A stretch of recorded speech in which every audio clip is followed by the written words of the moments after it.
بسم اللہ الرحمن الرحیم اعوذ باللہ من الشیطان الرجیم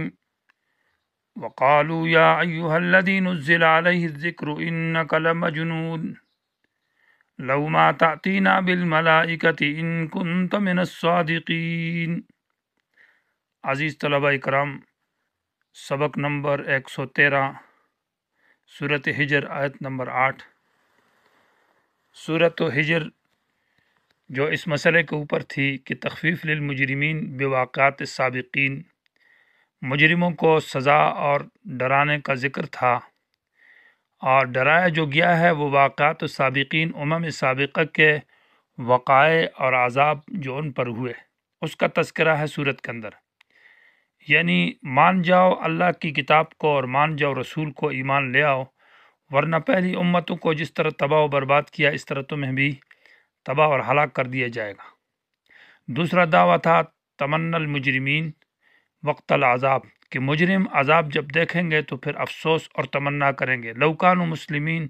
کاش کہ ہم مان لیتے قرآن کو۔ تو آیت اول کے اندر ترغیب الی القرآن، اور پھر آیت ثانی کے اندر آیت نمبر 2، اس میں صورت کا دعویٰ ذکر تھا۔ اس کے بعد زجر تھا، ذرہم یاکلوا ویتمتعوا ویلہم العمل، کہ یہ لوگ قرآن پر ایمان نہیں لاتے بلکہ ان کا مقصد خوراک ہے اور دنیا کے مزے حاصل کرنا ہے، اور اس کی وجہ یہ ہے کہ ان کو لمبی امیدوں نے غافل کر رکھا ہے۔ ان کا مقصد دنیا ہے اور دنیا میں آباد رہنا ہے، دنیا مقصد ہے، اس وجہ سے خوراک اور تمتع مقصد ہے، اسلام نہیں لاتا یہ۔ لیکن عن قریب ان کو ہلاک کیا جائے گا، اور ہلاکت کا وقت مقرر ہے۔ ہر قوم کو جب ہلاک کیا تو وَلَهَا کتاب معلوم، اور ہر قوم اپنی ہلاکت سے پہلے اس کو نہیں ہلاک کیا گیا، نہ پیچھے رہی۔ وقالوا یا ایھا الذی نزل علیہ الذکر، ان آیات کے اندر بھی زجر ہے، اور زجر بے انکار رسول والقرآن، کہ رسول سے انکار کرتے ہیں، رسول کے ساتھ استہزاء کرتے ہیں، قرآن سے انکار کرتے ہیں، اور رسول پر ایمان لانا تو درکنار، بلکہ اس کو مجنون کہتے ہیں۔ اس سے معجزات مطلوبہ مانگتے ہیں کہ ہمارے پاس فرشتوں کی ایک جماعت لے آ، تیرے پاس فرشتوں کی ایک مضبوط جماعت ہونی چاہیے، وہ تیرے ساتھ گھومیں پھریں، اور ہم نہ مانیں تو وہ ہم کو سزا دے دیں۔ تو اس کا تذکرہ ان آیات کے اندر ہے۔ آیت کریمہ کا ترجمہ وقالو، اور یہ کہتے ہیں یا ایھا الذی، اے وہ شخص نزل علیہ ذکر جس کے اوپر اتارا گیا ہے ذکر، بے شک تو مجنون ہے، دیوانہ ہے، کیوں نہیں لاتا ہمارے پاس بالملائکۃ، فرشتوں کو ایک جماعت کو لیا، ان کنت من الصادقین، اگر تو سچوں میں سے ہے۔ جواب، ما ننزل الملائکۃ الا بالحق، ہم فرشتوں کو نہیں اتارتے مگر عذاب کے لیے، وما کانوا اذا منذرین، اس وقت ان لوگوں کو مہلت نہ دی جائے گی، بے شک ہم نے اتارا ہے اس ذکر کو اور ہم اس کی حفاظت کرنے والے ہیں، اور یقیناً ہم نے آپ سے پہلے بھی بھیجا ہے رسول، انبیاء، پہلی قوموں کے اندر، جماعتوں کے اندر، اور نہیں آیا کوئی رسول مگر اس کے ساتھ وہ ہنسی کرتے تھے۔ وقالوا یا ایھا الذی نزل علیہ الذکر، یہ گویا کہ استہزاء بالرسول کا ذکر ہے کہ آپ صلی اللہ علیہ وسلم پر ایمان لانا تو درکنار، بلکہ آپ کو مجنون کہتے تھے، اور کہتے تھے یا ایھا الذی، اے وہ شخص نزل، کہ اتارا گیا علیہ اس کے اوپر الذکر، ذکر۔ یہاں سوال یہ پیدا ہوتا ہے کہ یہ تو اس بات کے قائل نہیں تھے کہ ذکر سے مراد قرآن ہے، کہ قرآن اس پیغمبر پر اتارا گیا ہے، تو کس طرح کہتے ہیں کہ نزل علیہ الذکر؟ جواب یہ کہ نزل، اتارا گیا اس کے اوپر ذکر، فی زعمک، تیرے خیال میں، یعنی تو اے رسول اپنے آپ کو یہ سمجھ رہا ہے کہ مجھ پر قرآن اتارا گیا، ہم تو نہیں مانتے اس بات کو، لیکن تیرے خیال میں یہ ہے کہ یہ قرآن مجھ پر اتارا گیا تیرے ذام میں، ہم تو انک لمجنون، تجھے دیوانہ سمجھتے ہیں، تو دیوانہ ہے۔ اس کی مثال یوں ہے کہ کوئی شخص کسی بڑے عالم کو یہ کہے کہ اے عالم صاحب، علامہ صاحب، تو ہے بڑا علامہ، قرآن و حدیث کا بڑا ماہر ہے، ڈاکٹر ہے، طبیب ہے، لیکن ہے بڑا بیوقوف اور احمق۔ تو گویا کہ اس طرح کا جملہ انہوں نے کہا، گویا کہ یہ توہین ہے اور پیغمبر کی توہین کی گئی ہے۔ لو ما تأتینا بالملائکہ، پھر لمجنون کہا۔ زمات جو بہت بڑے فصیح اور بلیغ عرب کے تھے، تو ان کو جب یہ بات معلوم ہوئی کہ یہ پیغمبر اس طرح باتیں کرتا ہے، تو زمان نے کہا میں اس کو ٹھیک کر دوں گا۔ میں تو، وہ گویا کہ اپنے آپ کو بڑا ایک پیر مانتا تھا، اور اب قریش کا بڑا پیر تھا، اور لوگوں پر دم ڈالتا تھا، اور تو اس نے کہا میں اس پر جا کر اس کو دم ڈالوں گا عرقی کا تو یہ ٹھیک ہو جائے گا، اس کا جنون ختم ہو جائے گا۔ آپ علیہ الصلوۃ والسلام کے پاس جب آ کر بیٹھا اور کہا میں آپ پر دم ڈالنا چاہتا ہوں، آپ تھوڑے سے بیمار ہیں، مجنون ہیں، تو آپ علیہ الصلوۃ والسلام نے کہا کہ میں ایک بات کرتا ہوں۔ تو آپ علیہ السلام نے خطبہ شروع کیا، نحمدہ ونستعینہ ونستغفرہ ونؤمن بہ ونتوکل علیہ ونعوذ باللہ من شرور انفسنا ومن سیئات اعمالنا۔ یہ خطبہ جب پڑھا تو اس نے کہا کہ اس کو دوبارہ پڑھیں۔ آپ علیہ السلام نے دوبارہ پڑھا، 6 بار پڑھا، 3 مرتبہ سنا اور وہ جھک گیا اور اس پر بڑا اثر ہوا، اور اس نے کہا کہ ما سمعت مثل کلمات هؤلاء لقد بلغنا قاموس البحر، کہ میں نے آپ سے ایسے کلمات سنے ہیں کہ یہ میں نے کسی سے نہیں سنے، اور یہ فصاحت و بلاغت کے سمندر کے گہرائی تک پہنچ چکے ہیں۔ بڑا متاثر ہوا اور گھر جا کر بیٹھ گیا۔ تو پیغمبر کو مجنون کہتے تھے، لیکن جب بات سنتے تھے تو خود پھر متاثر ہو جاتے تھے۔ لو ما تأتینا بالملائکہ، آپ کیوں نہیں لاتے؟ لو ما من حلہ ہے، حروف تحزیز میں سے ہے، کیوں نہیں لاتے آپ ہمارے پاس بالملائکہ، فرشتوں کی ایک جماعت کو؟ آپ کے پاس ایک مضبوط جماعت ہونی چاہیے۔ جو شخص بات انکار کرے گا آپ تو رسول ہے تو وہ فرشتوں کی جماعت پھر ہمیں سزا دے، مارے۔ ان کنت من الصادقین، اگر تو سچوں میں سے ہے، مانا تو دعویٰ کرتا ہے رسالت کا کہ تو سچا رسول ہے۔ جواب یہ ہے کہ ما ننزل الملائکۃ، ہم نہیں اتارتے فرشتوں کو، الا بالحق، مگر کام پورا کرنے کے لیے، الا بالحق مانا بالعذاب مراد ہے، یعنی فرشتے تو آتے ہی نہیں، جب فرشتے آ گئے اور تم نے بات نہ مانی تو پھر فوراً سزا ہے۔ یہ تو اللہ نے مہلت دی ہے، تو اس لیے اللہ تبارک و تعالیٰ نے نبی کے ساتھ فرشتوں کو نہیں بھیجا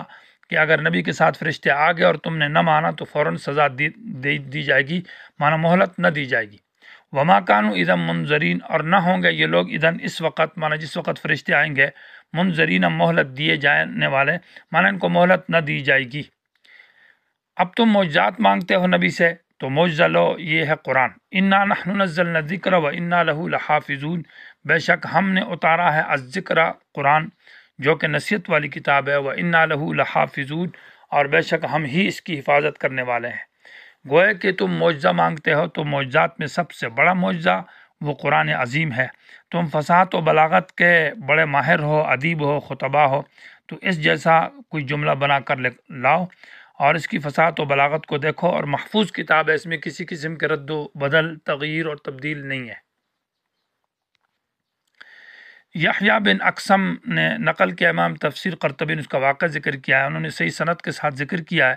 کہ مامون الرشید جو تھا تو وہ ان کے ہاں سال میں ایک مجلس علمی قائم ہوتی تھی، اور اس میں فقی مسئلے ہوتے تھے، مسائل پر علماء گفتگو اور بحث کرتے تھے۔ تو اس میں ایک یہودی عالم بھی شرکت کرتا تھا۔ مامون رشید اس کی گفتگو سے اس کو دیکھ کر سمجھ گئے کہ یہ یہودی شخص ہے، تو اس سے مامون رشید نے ترغیب دی اسلام کی طرف کہ آپ اسلام قبول کر لیں، تو اس نے انکار کیا، نہ مانا، اس نے کہا مجھے اس سے تسلی نہیں ہے۔ بہرحال اس بات سے وہ بڑا فکر مند ہوا کہ مامون نے مجھے یہ جو ترغیب دی ہے قرآن کی طرف کہ یہ ہماری سچی کتاب اور اس پر آ جاؤ، اس پر وہ سوچنے لگا۔ تو چونکہ بڑا خطاط تھا اور خوش نویس تھا، بڑا اس کا بہترین خط تھا، تو اس نے نسخے لکھے، ایک تورات کا نسخہ لکھا اور مدراس کے مدرسے میں جو یہودیوں کا مدرسہ تھا اس میں لے کر فروخت کیا، تو یہودیوں نے بڑی اچھی انداز سے اس سے خریدا اور اس کو بڑی واہ واہ دی۔ اسی طرح ایک انجیل کا نسخہ لکھا اور عیسائیوں کے مدرسے کے اندر جا کر فروخت کیا، تو انہوں نے بھی قبول کیا۔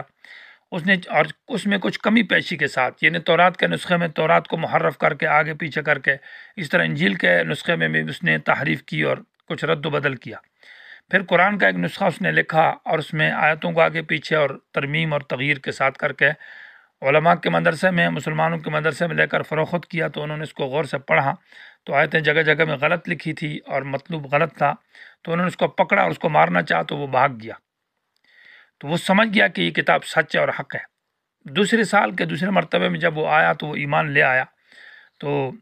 مامون رشید نے اس سے یہ بات پوچھی کہ آپ کس طرح، پچھلے سال میں نے آپ کو دعوت دیا، آپ ایمان نہ لائے، اور اس وقت آپ تو مومن ہو گئے، اس کی وجہ کیا ہے؟ تو اس نے یہ واقعہ ذکر کیا کہ میرے ساتھ اس طرح مسئلہ ہوا۔ اس لیے قرآن انا نحن نزلنا الذکر، ہم نے اس کے قرآن کو اتارا ہے اور ہم اس کی حفاظت کرنے والے ہیں۔ اس میں چونکہ قرآن جو ہے وہ اصل نام ہے، لفظ اور معنی دونوں کا، اسم للنفس والمعنی، یہ نظم اور لفظ دونوں کا مجموعہ جو ہے وہ قرآن ہے، علماء نے اس پر تحقیق کی ہے۔ تو یہ باعتبار لفظ اور معنی کے دونوں محفوظ ہے، اور پہلی کتابیں جو تورات اور انجیل تھی اس کی حفاظت کیوں تو بمستحفظ من کتاب اللہ سورہ مائدہ کے اندر ہے کہ وہ تو علماء سے ذمہ داری لی گئی تھی کہ اس کی حفاظت کریں گے، رد و بدل نہ کریں گے، تو اس میں تبدیلی اور تغییر اور تحریف آ چکی ہے۔ لیکن قرآن کی حفاظت چونکہ اللہ تعالیٰ نے خود اس کا ذمہ لیا ہے، اس لیے اس میں تحریف سے اور تغییر سے اس میں محفوظ ہے، اور علماء کے سینوں میں اس کو اللہ تعالیٰ نے رکھ دیا ہے۔